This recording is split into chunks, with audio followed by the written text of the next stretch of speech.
Hey, what's up everybody, and welcome back to News Dose, and we have an absolutely gorgeous looking game to talk about today. Now, I know there's a lot of excitement for Unreal Engine 5 at the moment. We did see that Coalition demo last month showcasing the Unreal Engine 5 demo, and it really is that next generation leap.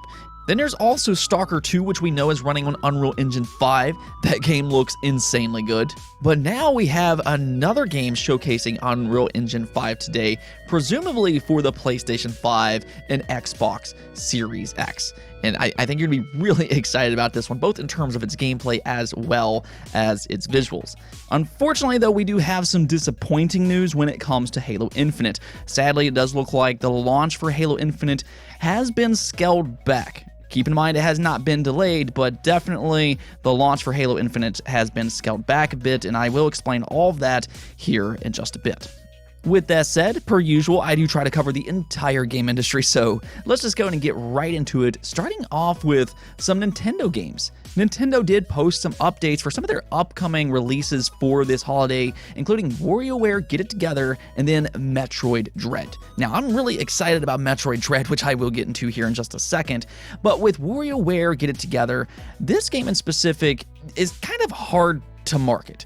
WarioWare is a beloved franchise, especially if you played it back on the Game Boy Advance, but these are definitely niche games. What WarioWare is that it is a bunch of micro mini games that's just kind of thrown together into one complete package, and that is a little bit hard to market. But the good news here is that Nintendo went ahead and decided to release a demo for WarioWare Get It Together ahead of that September 10th release. I do think that that's a very smart decision because, again, this game is kind of hard to market, and if you just put a demo out there and let players check it out for themselves, I think you have a better chance of selling a product like this, especially if they do it well. The WarioWare games are beloved for a reason after all, but definitely if you're interested in this game or if you're on the fence, go check out WarioWare Get It Together on the Nintendo eShop. Now, as for Metroid Dread, this is the one that I'm really excited about. I really like the 2D Metroid games, and I'm super excited to see this franchise return yet again. And while they did actually post an update for Metroid Dread as well, though I'm not going to completely cover it, and the reason for that is because they posted a teaser trailer revealing some more story-related information. For spoiler-related reasons, I'm not going to post that video here or talk about the story, but it does seem to confirm a couple of different things. One being that this does seem to be yet another Metroid game where you kind of lose all of your abilities right at the beginning of the game. You're going to have a completely different suit that kind of neuters those abilities, which personally, from a gameplay standpoint, that makes a lot of sense. In terms of story, that can be a little questionable at times, but when it comes to gameplay, I'm always happy to start fresh rather than just being super powerful at the beginning of the game. Now, they did also post a report here which talks about some of the different abilities in the game and different quality of life improvements. I'm not going to be talking about the abilities today, just to kind of let you all who wants to go in blind, you can actually still do that. But there's a nice quality of life improvement here that I do want to talk about just real quick, and that is about the Morph Ball mode. Now, typically in Metroid games, you have to press down on the analog stick twice or on a D-pad to go into Morph Ball mode. But here in Metroid Dread, you can actually just press a shoulder button and immediately go into that Morph Ball mode, even in standing position. That is such a welcome change, and I'm really excited about that one. Metroid Dread just continues to sound better and better, and cannot wait for that release on October later this year.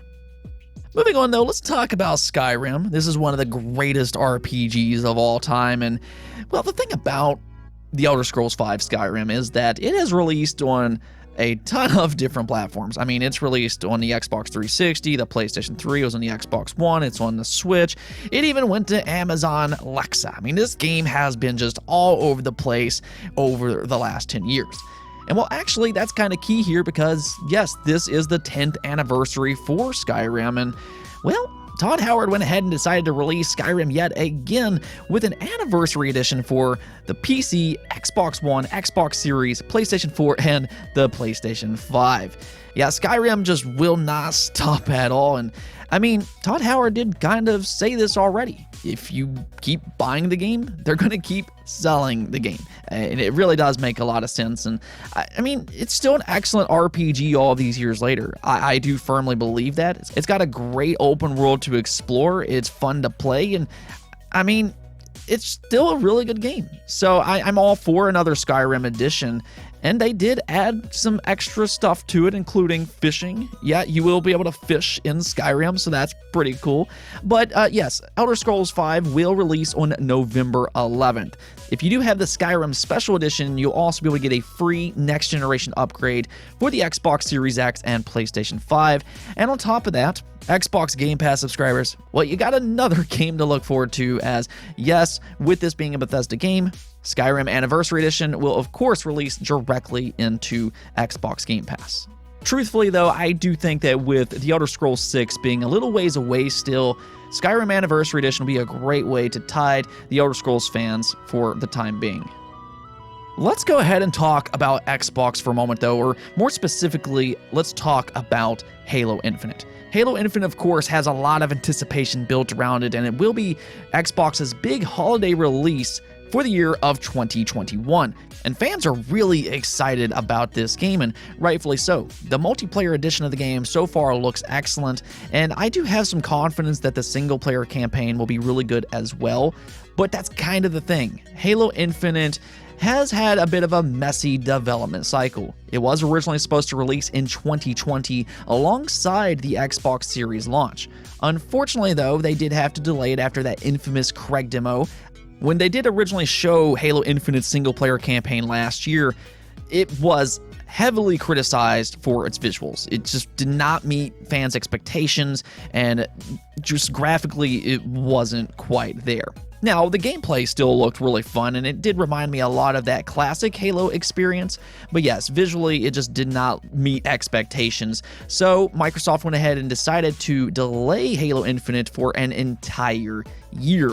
Now, with that extra year, I mean, based off the pictures that we've seen and the multiplayer, I do have some confidence that Halo Infinite is going to be a good Halo game.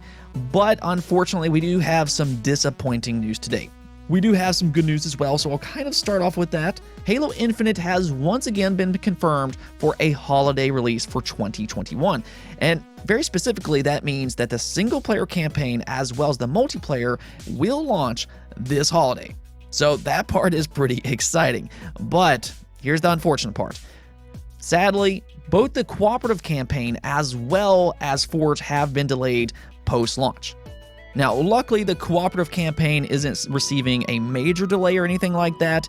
They did say that they're planning to release it about 3 months after the launch of Halo Infinite. So it's not a major delay, but still, I mean, you would like to see this launch side by side with Halo Infinite's single-player campaign. I'll kind of get more into that in just a moment.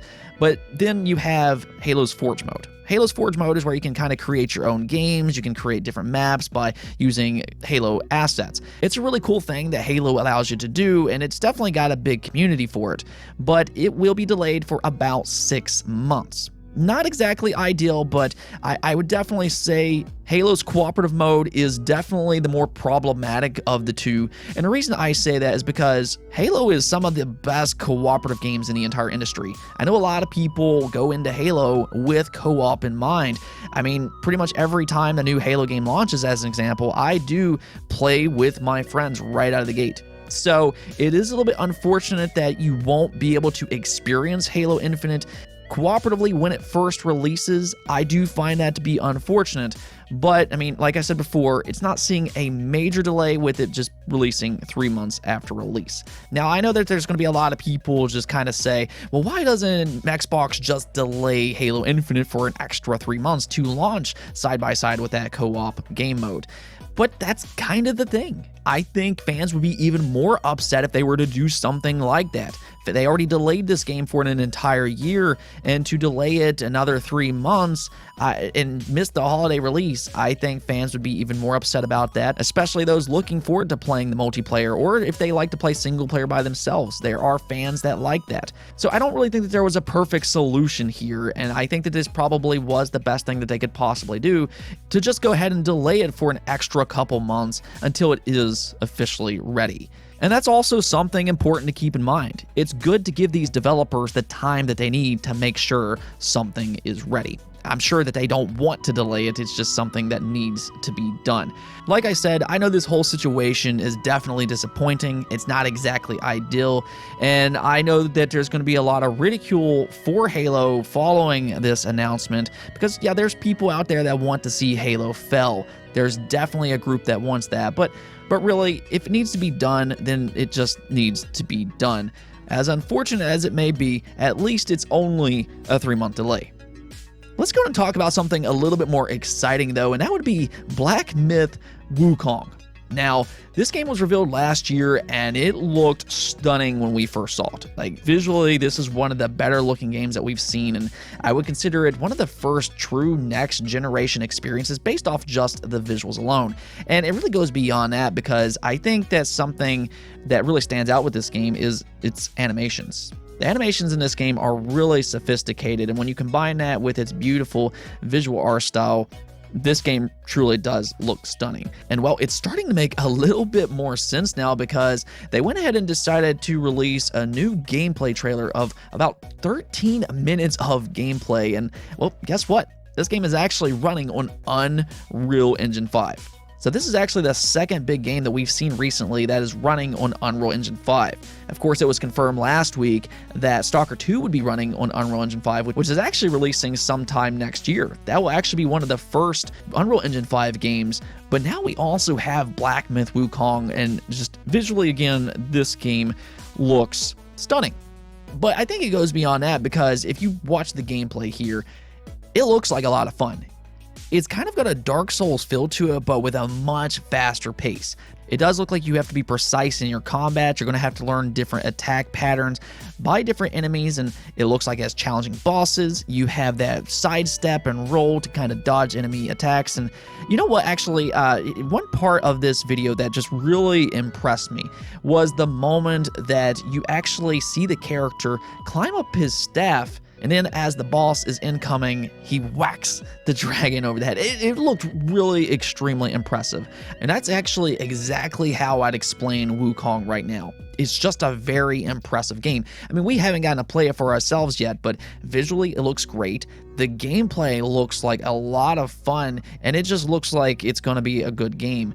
And what's kind of cool about this game is actually where it's being developed. This game is actually a Chinese developed game. This is something that we have been seeing a little bit more recently, but some of these Chinese developers are really showing that there's a lot of talent over there. I mean, we're used to seeing Japanese games, but over in places like South Korea and now China, I mean, we're seeing some promising looking games come from regions like that as well. And that's just going to be good for the entire game industry. When you have more minds across the world working on all of these fantastic looking games, that's just only going to add even more variety to the game industry than what we are seeing right now. So really excited about Black Myth Wukong, and they haven't confirmed the platforms just yet, but they did say that it was coming to consoles and PC, and considering it is an Unreal Engine 5 game, it would make the most sense for Xbox Series and then the PlayStation 5. It also will support 4K resolution at 60 frames per second, as well as ray tracing right at launch. So, I mean, yeah, everything that I've seen and heard about this game, I'm really excited about Black Myth Wukong. Now, before I go, we do actually have one last quick update for the day, and this one is also a little bit more on the unfortunate side of things, and that is for the PlayStation exclusive that was announced way back in 2014 by the name of Wild. Now, at the time, there was definitely some excitement for this game because this game was being developed by Michel Ancel, which, you know, he's worked on games like Rayman and Beyond Good and Evil. He's a legend in the game industry, and with him announcing a PlayStation exclusive, yeah, there was some excitement for this one. But really, since that initial reveal, we haven't really heard much about this game since until about 2020. Last year, Michel Ancel announced that he was going to leave the game industry to pursue work in the wildlife, which is fantastic for him. I'm really glad to see that he gets to do something that he enjoys and that he's passionate about. But at the time, he did say that development for Wild was going to continue. But now it does seem like things have changed since then. So according to the VentureBeat journalist Jeff Grubb, which has proven to have inside information in the past, had this to say. I can confirm that the game is fully done. There is no WoW anymore. WoW is dead. I think Michel Ancel abandoned the project. He's not working on it anymore. The project got shut down. The team that was working on it was looking at maybe trying to stay together and work on other projects. I don't know what happened with that, but they were like, we're not working on WoW anymore, but we do have a lot of talent here, so maybe we can work on some stuff. So the good news here is that it does look like the team that was working on WoW might still be working on some games, but unfortunately, if you were looking forward to WoW at one point in time, that doesn't seem to be happening anymore. Now keep in mind that this is just a rumor for the time being, but based off of all the information that we have, I can definitely see this one being real. And the reason I say that is because Michel Ancel was no longer working there. This game was announced way back in 2014, and it's been 7 years. So I think that Jeff Grubb might be right about this particular topic. On to the poll of the day, though. Call of Duty Vanguard was announced yesterday, and one of the big topics for that game since its initial reveal was that it is a World War II themed Call of Duty. And there's definitely always going to be a controversy about which one is better. Do you like the more modern experience? Do you like the futuristic experience? Or do you like those World War I, World War II, etc. type of games? So I went ahead and decided to ask you all, which one do you all prefer? And well, it does seem like 60% of you do prefer that more modern setting as opposed to that World War II experience. And really based off of the results here, I mean, it was kind of a landslide victory for modern warfare style of games. And for me, I can definitely understand that. I mean, there's not necessarily wrong with the World War II experience. I think that you can make some interesting stories out of that era.